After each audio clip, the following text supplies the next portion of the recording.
Keep yourself in the loop of everything football on the Golden State Media Concepts Football Podcast. The latest news on and off the field, be it college football, Big Ten, SEC, Big 12, Pac-12, ACC to the NFL. We've got you covered. Listen to the Golden State Media Concepts Football Podcast.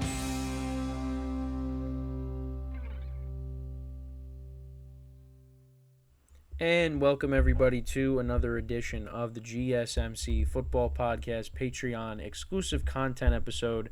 I am your host, Kenneth Gruenfelder, and once again, it's great to have everybody here on this Wednesday. And I know, I started off this episode and I got the thing for my mic, in my face, but I'm trying to adjust it here. But so we just got wrapped up with the live portion of the show today.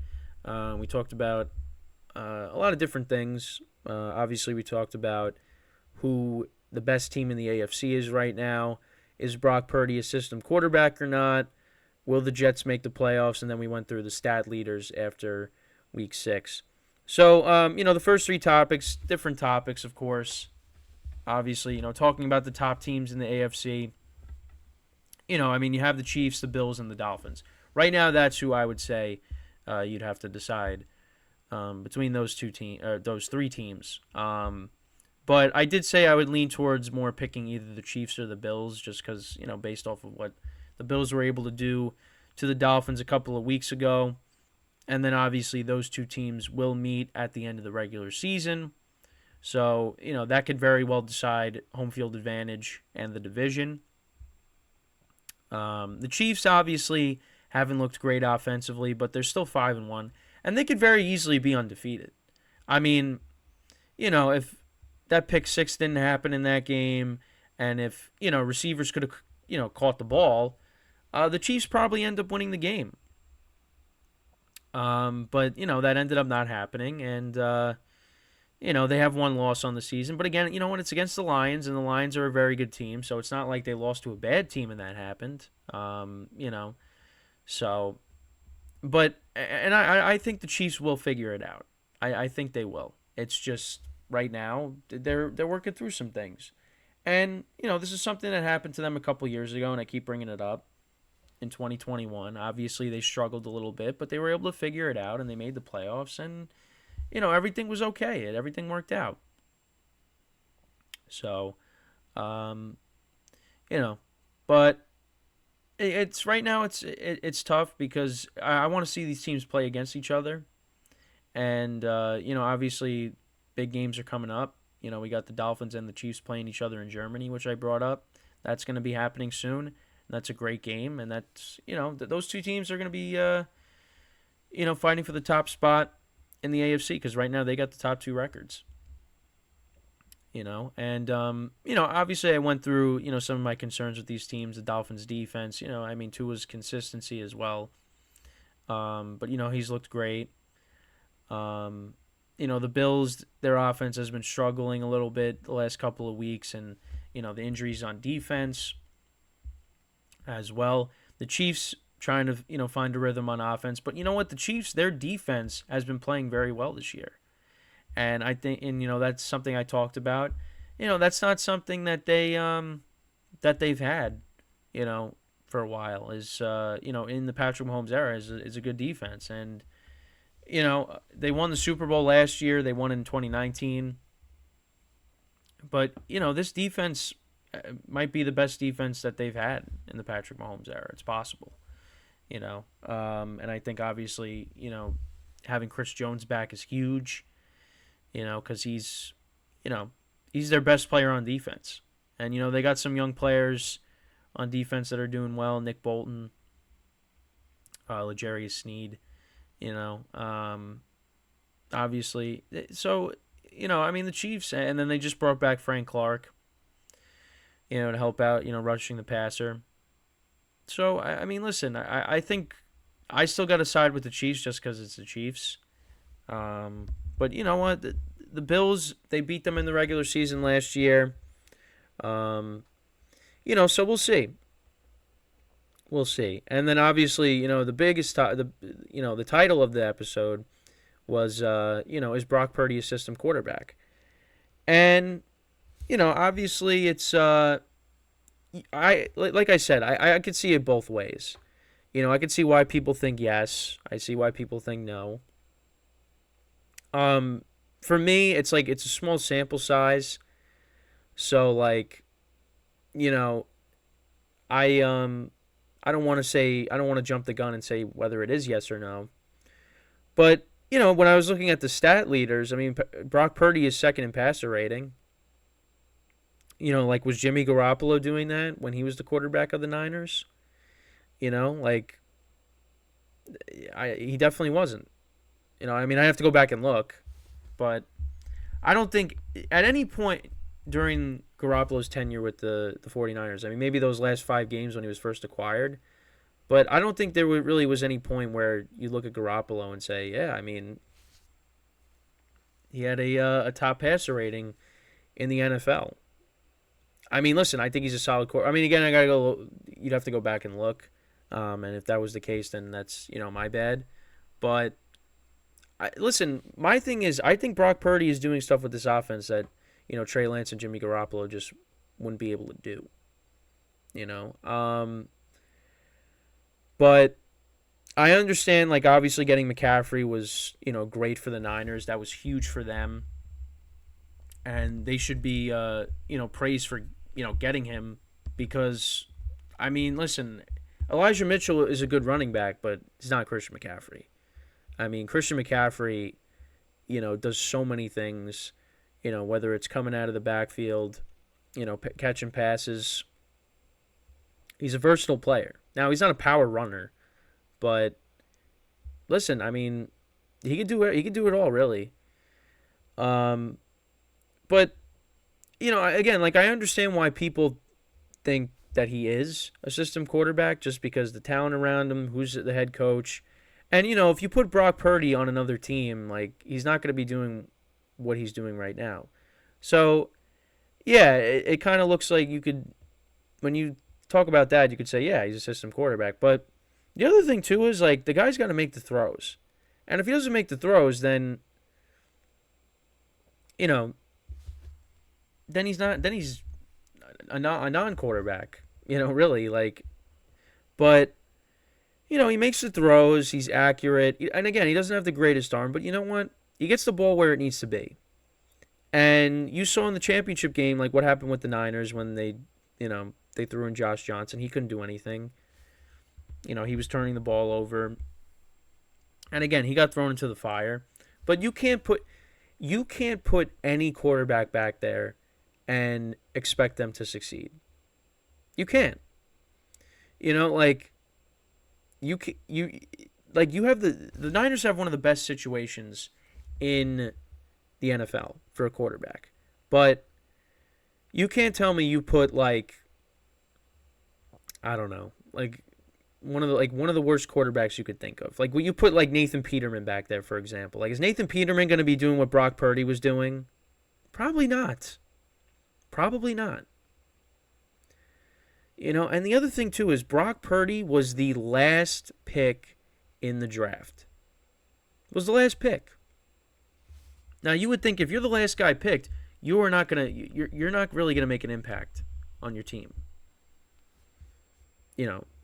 If especially if you're a quarterback. If you're a quarterback and you were taken as the last pick in the entire draft, odds are you're probably not, you're just not really going to have much of a career. Now, obviously, you look at Tom Brady getting taken in the 6th round. I mean, there's been undrafted quarterbacks. Tony Romo was undrafted, and went on to have, like, a solid career. So, like, yeah, obviously, it's happened before. Especially being undrafted, too. Like, I mean, not to say that Tony Romo is, one of the greats. I mean, had a solid career, but, like, it's happened before.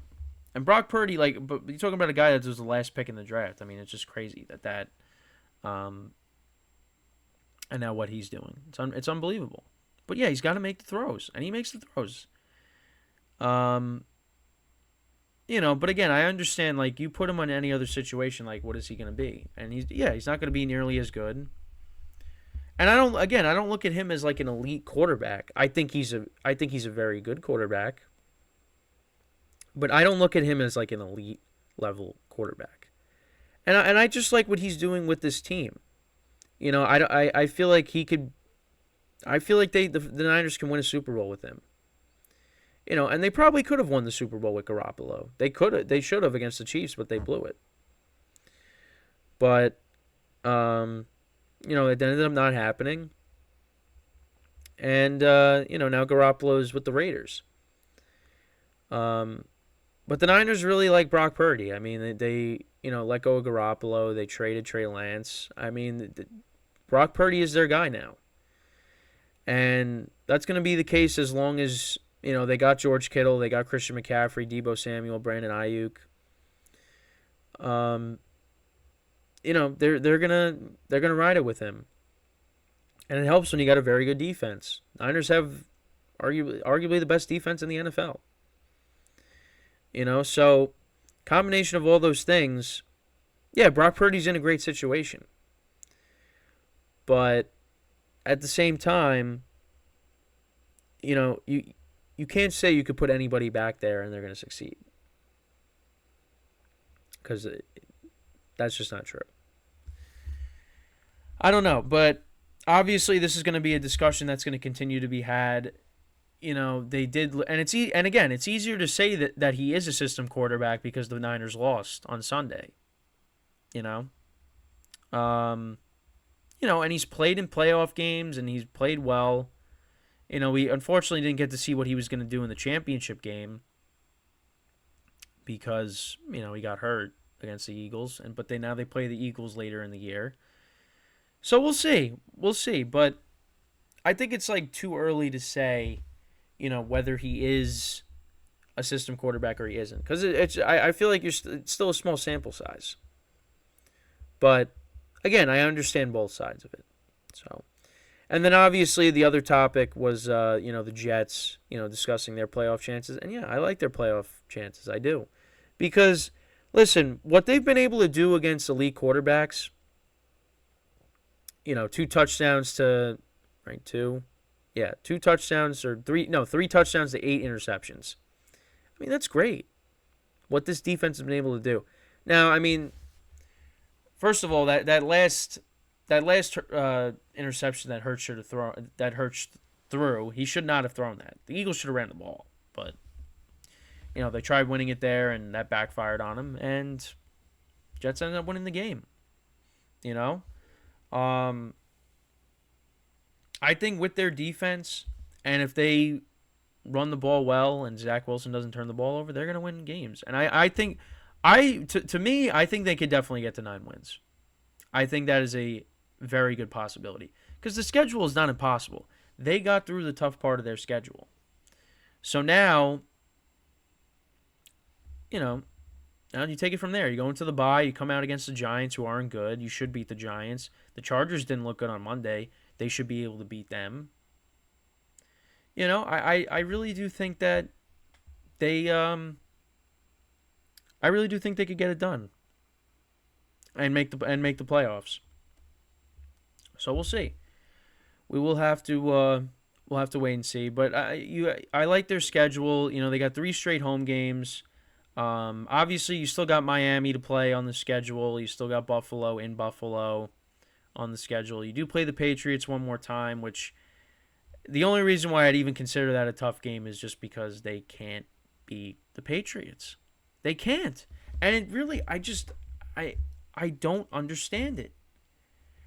The Patriots against everybody else have been awful this year, but against the Jets, I mean, they were still bad, but they still won. They were bad and they won. But again, that's more reflective on, Zach Wilson playing quarterback for the team than anything else. I mean, let's just call it like it is. That's the reason why. It's because Zach Wilson, being the quarterback of the Jets, that's why they lost. And Aaron Rodgers is a quarterback. They don't lose that game. if Aaron Rodgers is the quarterback this year, the Jets might have one loss. They might have won every single game. I mean, Dallas kind of blew them out, but they probably beat the Chiefs. They probably beat the Patriots. I really do think that. And is it possible that he comes back this year? Well, the Jets got to make the playoffs first, and then you go from there. I don't know. I really just can't see it. I mean, but I would listen. If Aaron Rodgers comes back and he's able to play this year, and he doesn't get hurt, and has no setbacks, for me, I would love to see that, because I really wanted to see how he was going to do with the Jets this year. And we got robbed of that with the injury, and I mean, he's eventually going to play for the Jets. I do think he's going to come back next year. Now, every time he drops back to throw, every time he takes a snap, I'm going to cross my fingers that nothing happens. I'm going to be on edge every time he takes a snap, because it could happen again, because he's an older guy now. And, I don't want to see, again, a guy that I grew up watching that, has been one of my favorite players. I don't want him to go out I want him to go out on a high note. So, but I think next year is when he'll come back. But I know every time you see him, throwing passes, with no crutches, no walking boot, you're like, yeah, maybe it's possible. So, but you got to like what the Jets are doing. Obviously, I mean, I don't look at them as like an elite team, but for them, they have they got some teams they're going to be fighting with. I mean, you got all the teams in the AFC North. You have the Texans, who have the same record as you, but I think the Jets are better. You got the Bengals and the Ravens. Oh wait, I said the AFC North. You got the Chargers and the Raiders there as well, although I think the Jets are better than, the Raiders at least. Chargers, because of their offense, I'm not, ready to say that, although based off of what, like I talked about, what the Chargers did on Monday, the Jets play them. Jets have a game that they should win, and that's at home against Justin Herbert, who's one of the, the better quarterbacks in the NFL. So, I think the Jets can definitely win that game. I definitely think they can. But we'll see. Because, that wild card situation is loaded. I mean, you currently have the Bills, the Steelers, and I believe the Browns. The Browns have the other wild card spot. So, there's big games coming up there. Some of the teams that they gotta, pass, they're coming up on the schedule. And again, based off of how the defense played, I mean, I think they should be able to beat some of these teams. But we shall see. We shall see. But let me know what you guys think. Obviously, with all these topics that I went over today, of course, who the best team in the AFC is. Is Brock Purdy a system quarterback or not? Will the Jets make the playoffs? And then obviously we just went through the stats leaders because, I like doing that. Obviously you got, Tyreek Hill, who might get 2,000 yards receiving, and I talked about it. Great for my fantasy team. For two of my fantasy teams, actually. He was the right guy to go with. And actually, in the other league that I have him in, I have him and Christian McCaffrey. So we did like a partner league, and my friend and I had like the last pick. I think we had the back-to-back. Yeah, we had the back-to-back. And we took McCaffrey and Tyreek Hill. Everybody else was taking quarterbacks. And we ended up with Jared Goff and Tua as our two quarterbacks, and our team is the best team in the league right now. We have like the high... Our points are like, over 100 more than like the next team. Like our team is insane. We got So we got Tua, Jared Goff, Tyreek Hill, McCaffrey. We're dealing with some injuries, but we had James Conner. We got Keenan Allen, George Pickens, Chris Olave. And this is a 10 league 10 team league. And these are the players we ended up with, right? It's 10 teams. Yeah, 10 team. It's half PPR. Yeah, I mean, like, the team is unbelievable, and we do have 2 losses, believe it or not, and that's because, we lost by 2, and those losses we lost by 2 points, and we should be undefeated, but unfortunately we're not. But the team is very good right now, though. We got some injury concerns because James Conner obviously is on IR, and McCaffrey, who knows if he's going to play. So, but love that team. Love that team. That team's awesome, and hopefully we win. Hopefully we win because we between the both of us, we've won our share of championships in our friends league. But yeah, so. And then also I talked about Julio Jones getting signed briefly by the Eagles, and because Quez Watkins I think got placed on IR, so the Eagles are looking for another receiver. And listen, Julio Jones, to be your number 3 receiver at this point in his career, I think that's fine. I don't see any problem with that. I mean, obviously, I don't expect Julio Jones to, turn back the clock, but I think he could be a serviceable number 3 wide receiver. And you obviously have a good running game. Hurts running the ball, and your running back Swift is having a good year. And you got Devontae Smith and A.J. Brown, who was a teammate of Julio Jones briefly on the Titans, which I honestly you forget about because, even though it wasn't that long ago, but yeah, Julio Jones was on the Titans for not that long. So Julio Jones is not really gonna be asked to do that much, but you know what? Let's see what he does. Let's see what he does, and this could be like the last time you see him playing. So, and obviously, he wants to win a Super Bowl. That's what he wants, and with the Eagles, he definitely can. Yeah, and then I saw James Robinson, the running back. He got signed to the Packers practice squad, and that's because they're dealing with injuries in their backfield with Aaron Jones, and obviously A.J. Dillon hasn't looked that great. He did have an okay game against the Raiders, but it's the Raiders. So he got signed. Also, Leonard Fournette, he's been making some headlines lately. A guy that teams might look at to sign. Apparently he's in great shape. The Bills, one of the teams there. The Rams, those are just some teams that they were mentioning his name with. And listen, I think he could come in and he was, he's been a good running back. Obviously, I was with my friends the other day. Nearly not the running back that you expected him to be, coming out of LSU. Excuse me, because LSU, he was a star. But again, has been a productive running back, but not like the superstar that, he was supposed to be. But you know what? If he goes to the Bills, because obviously Damian Harris, suffering that scary neck injury on Sunday, but all signs to him point to him being okay, which is good. The Bills could bring him in. The Rams, they're dealing with injuries. Karen Williams, he's going to be out for this week. Also, their backup running back is hurt, so now they're down to their number 3 running back, Zach Evans, for Sunday. So, the Rams could look to maybe bring him in.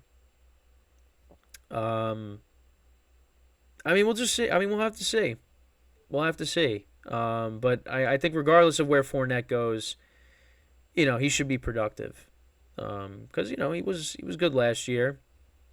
And like I said, it says he's in good shape. So, we'll just have to wait and see. We'll have to wait and see. But those are some other some news, some signings to come out of the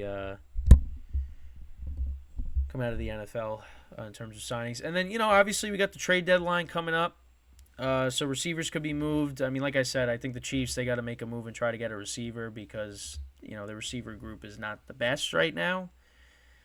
And obviously you have Travis Kelce, but you gotta get somebody else in there.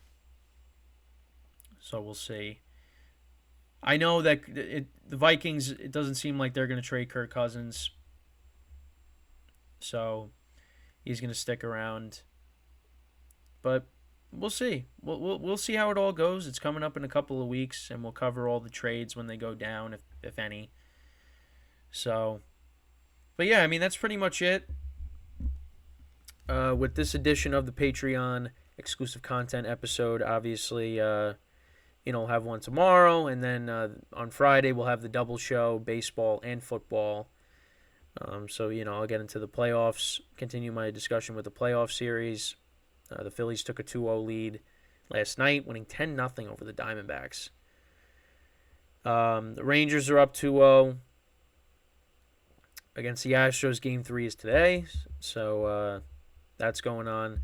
And then obviously tomorrow night for football, you got the Jags and the Saints. And obviously Trevor Lawrence is questionable going into the game, but I think he's going to play. The Saints, they got their issues, looking for more consistent play on offense. So, I mean, that's a big game for them too. Jags look like they're starting to find their groove. So, and I think especially now with Anthony Richardson getting hurt and, what the Jags did to the Colts, and the Titans, with Tannehill getting hurt, I think the Jags are now going to take grasp of this division, and it's theirs. Which they still probably were going to end up with it. But for the first quarter of the season, nobody was really running away with it. The Texans right now is the biggest competition for it, and the Texans just beat them. The Texans beat them a couple weeks ago, destroyed them. So, I don't know when the next time these two teams meet, but if the Texans still have a respectable record and they're right there with the Jags, we'll see. They play each other in Week 12 in Houston, so we'll see where those teams sit, because that could be a big game for first place. So, but yeah, that's pretty much it. Talking about recapping everything from today's show. So like I said, back again tomorrow, 11 a.m. to 12 p.m. Eastern time. That'll be the live portion. Then obviously I will record the Patreon shortly after that. We'll preview obviously the game tomorrow night. That'll be the main topic on the show. And then Friday, obviously, previewing the rest of the games. But yeah, that's pretty much the run. That's pretty much it. So once again, I thank you guys for tuning in. Make sure to check out all the other podcasts here on the GSMC Sports Network, and then that's pretty much it. So once again, I'm Kenneth Grunfelder signing off from the GSMC Football Podcast, brought to you by the GSMC Sports Network. Have a good day, and I will see you guys tomorrow. Take care.